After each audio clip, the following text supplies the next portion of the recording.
Welcome students, हम बात करेंगे property of whole inverse of product of matrices. मतलब कि हमारे पास एक रिजल्ट है कि अगर हम दो नॉन सिंगुलर मैट्रिसेस देते हैं, स्क्वायर मैट्रिसेस होने चाहिए, ठीक है, और इनका प्रोडक्ट लेकर इनका इनवर्स फाइंड करें, या इनवर्स फाइंड पहले कर लें और फिर मल्टीप्लाई जो है वो मतलब रिवर्स ऑर्डर में करें। जैसे ए बी को हम अगर प्रोडक्ट ले रहे हैं तो आप यहाँ पर ऐसा नहीं करेंगे कि ए इनवर्स और बी इनवर्स लिखेंगे, आप उसका उलट लिखेंगे, आप बी इनवर्स ए इनवर्स लिखेंगे, तो ये रिजल्ट भी होल्ड करता है, ठीक है, इनवर्स के केस में, ठीक है।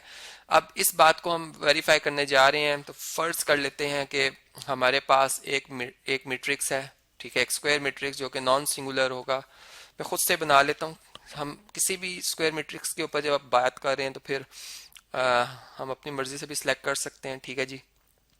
तो ये शर्त ये कि नॉन सिंगुलर, इसका डिटर्मिनेंट जो है वो जीरो नहीं होना चाहिए, बस ये एक शर्त है, ठीक है। और सर ये बी मैट्रिक्स है ये मेरा, उसमें अगर मैं फर्स्ट रो की बात करूं तो फर्स्ट रो में जो एंट्री आ रही है वो है 3 1, ठीक है, और सेकंड रो में जो एंट्रीज आ रही हैं वो 2 और 4 है, ठीक है जी।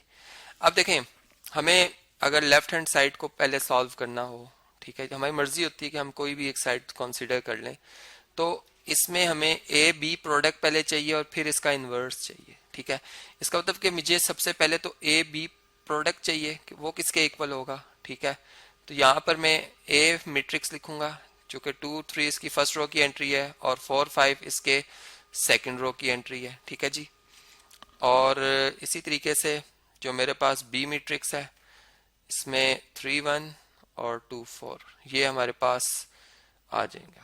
अच्छा, अब देखें, इसमें जो हमने मैट्रिसेस को मल्टीप्लाई करना है, इसका जो रूल होता है वो ये होता है कि जो फर्स्ट मैट्रिक्स है ए, जैसे जिसकी मैं की बात कर रहा हूँ, इसके नंबर ऑफ कॉलम्स, ठीक है, गिने अगर कितने हैं तो ये 2 है, ठीक है, 2 है, ये कॉलम 1 है, ये कॉलम 2 है, और इसकी नंबर ऑफ रोज देखी जाती हैं जिससे मल्टीप्लाई कर रहे हैं, ठीक है, उसकी नंबर ऑफ रोज देखी जाती हैं, वो अगर बराबर हो तो हम कहते हैं कि मल्टीप्लीकेशन इज पॉसिबल, ठीक है, मल्टीप्लीकेशन इज पॉसिबल, ये तो पहली शर्त है। अब चलें, पहला आप कह लें स्टेप हो गया कंप्लीट, ठीक है। अब नेक्स्ट स्टेप की तरफ हम जा रहे हैं। तो अब मल्टीप्लाई कैसे करना है, देखें, अब मैं रो वाइज मल्टीप्लाई करूंगा, चूंकि जो मेरे पास प्रोडक्ट आएगा उस प्रोडक्ट में जो इतनी रोज होंगी जितनी ए मैट्रिक्स की रोज हैं, और उसमें इतने कॉलम होंगे जितने बी मैट्रिक्स के कॉलम है। मतलब कि हमें इस तरह से इसका पता चलता है। देखें, ये यहाँ पर एक 7, आप समझ लें कि एक 7 बन जाती है शेप। अब इस एलिमेंट को इससे और इसको, मतलब फर्स्ट को फर्स्ट से और सेकंड को सेकंड से मल्टीप्लाई करके इनको प्लस करना होता है, ठीक है। मतलब देखिए, अगर मैं इनका प्रोडक्ट ले रहा हूँ तो मेरे पास ए बी मैट्रिक्स का प्रोडक्ट क्या आएगा, मैं मल्टीप्लाई करूंगा 2 को 3 से, ठीक है, 2 मल्टीप्लाई होगा 3 से, और 3 मल्टीप्लाई जो है वो होगा 2 से, ठीक है, इस तरह से, और ये प्लस हो जाएंगे, 3 मल्टीप्लाई होगा 2 से और ये उसके बाद प्लस हो जाएंगे, इसका सो ये मल्टीप्लाई होंगे, ठीक है, यहाँ पे मल्टीप्लाई का साइन है और ये भी मल्टीप्लाई हो रहे हैं। अब देखें, इसी तरह अब ये कौन सी रो थी, फर्स्ट रो को मैंने फर्स्ट कॉलम से मल्टीप्लाई किया, तो यहाँ पे रो 1 और कॉलम 1 में इसको मैंने लिखा है। अब मैं रो 1 को कॉलम 2 से जब मल्टीप्लाई करूंगा, ठीक है, तो ये कॉलम 2 को मैंने येलो कलर में शेड कर दिया है, और जो रो 1 है इसे मैं अब वाइट कलर में शेड कर रहा हूँ, ठीक है। तो ये अब आपस में मल्टीप्लाई होंगे, ठीक है, इस तरतीब में कि 2 1 से मल्टीप्लाई होगा और 3 जो है वो 4 से मल्टीप्लाई होगा, ठीक है, फर्स्ट एलिमेंट फर्स्ट से और सेकंड सेकंड से। तो और ये फिर बाद में क्या हो जाएंगे जी, ये बाद में प्लस हो जाएंगे, ठीक है। यहाँ पर ये 3 मल्टीप्लाई बाय 2 था, इसको मैं थोड़ा सा करेक्ट करना चाह रहा था, ठीक है जी। तो चलें, अब 2 किससे मल्टीप्लाई होगा, 1 से, ठीक है, और प्लस 3 जो है वो किससे मल्टीप्लाई होगा, 4 से, ठीक है।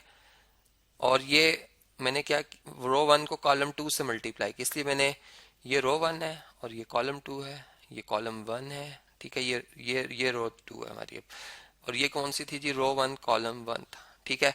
इसी तरतीब में अगर आप देखें तो फिर अब रो 2 को कॉलम 1 से मल्टीप्लाई करना है तो 4 3 से मल्टीप्लाई होगा, ठीक है, फिर प्लस 5 जो है वो 2 से मल्टीप्लाई होगा उसी तरतीब में, ठीक है, कॉलम 1 से। फिर ये रो 2 कॉलम 1 की एंट्री है, ठीक है। इसी तरह 4 1 से मल्टीप्लाई होगा, प्लस ये इसको मैं ब्रैकेट में लिख रहा हूँ, और प्लस 5 जो है वो 4 से मल्टीप्लाई होगा। मैंने क्या किया, मैंने रो 2 को कॉलम 2 से मल्टीप्लाई किया है, ठीक है। तो देखें जो मेरा आंसर आया उसका ऑर्डर क्या बन रहा है, उसमें 2 रोज हैं और 2 कॉलम्स हैं, तो उसका ऑर्डर 2/2 है, ठीक है। ये बात भी हमें साथ साथ पता चल रही है, इन्फॉर्मेशन में हमारे इजाफा हो रहा है जी। अच्छा इसी तरह देखें ए बी जो मैट्रिक्स है हमारा, अब ये क्या बना, यहाँ पे इनका प्रोडक्ट लें अगर तो ये 6 + 6 12 बन जाएगा। ये देखें तो 2 + 12 14 बन जाएगा, 2 + 12 14, ये 12 + 10 22, ठीक है। और ये 4 + 20 24 आ जाएगा, ठीक है। यहाँ तक बात क्लियर हो गई हमें। अब हम क्या करेंगे, अब हम इसका डिटर्मिनेंट फाइंड करते हैं, ए बी मैट्रिक्स का डिटर्मिनेंट।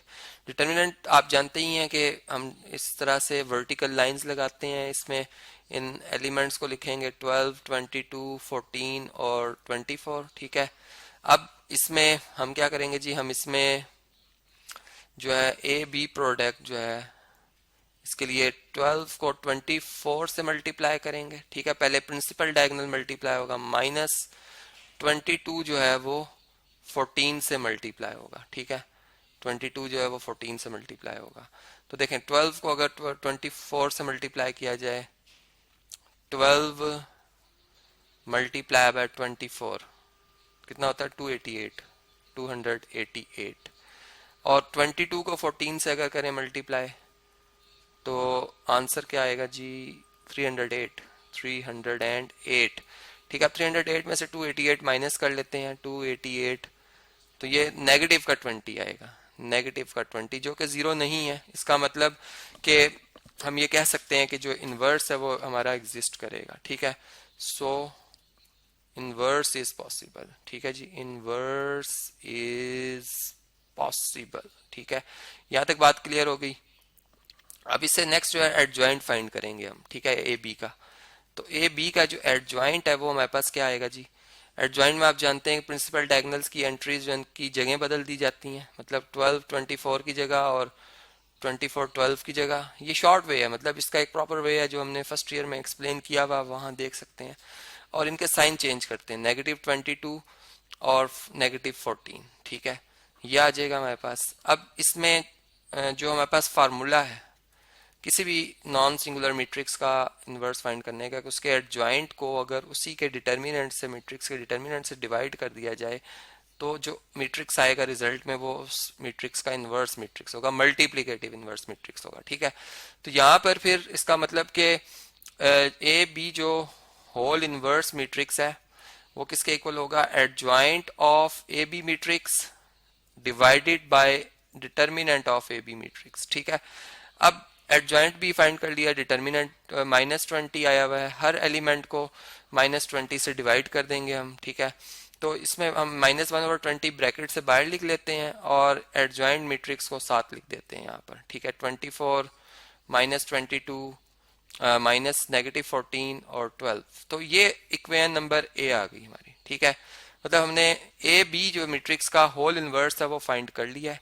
इसको मैंने सिंप्लीफाइड फॉर्म में भी लिखा हुआ है, रफ फर्क किया था। आप इसको चूंकि आप थॉरली जानते ही हैं, आप हर एलिमेंट को जब 20 पे डिवाइड करेंगे -20 से, तो रिजल्ट में 24/20 जब लिखेंगे, इसको सॉल्व करेंगे तो -6/5 आएगा, ठीक है। ये आपकी असाइनमेंट है, आप सॉल्व करेंगे और उसके बाद ये आंसर आना चाहिए आपका, ठीक है। इसी तरह यहाँ पे 7/10 आएगा, ठीक है जी, 7/10 आ जाएगा। यहाँ पे 11/10 आ जाएगा और यहाँ पे -3/5 आ जाएगा। देखें अगर हम देखें तो 4 के टेबल से 4 3 टाइम होता है 12 और 4 5 टाइम होता है 20, तो ये -3/5 आ रहा है। चलें इससे हम कह लेते हैं ये इक्वेशन नंबर ए है, इसको रेस कर देते हैं। अच्छा अब इसका जो बी लेफ्ट हैंड साइड है, सॉरी लेफ्ट हैंड साइड हमने निकाली, राइट हैंड जो साइड है वो अभी मैं इस लेक्चर को कंटिन्यू करूंगा, ठीक है। और वो मैं नेक्स्ट पार्ट में जो है उसको भी फाइंड करूंगा और फिर हम दोनों को कंपेयर करेंगे कि हमारी लेफ्ट हैंड साइड और राइट हैंड साइड का जो आंसर है वो एक जैसा है।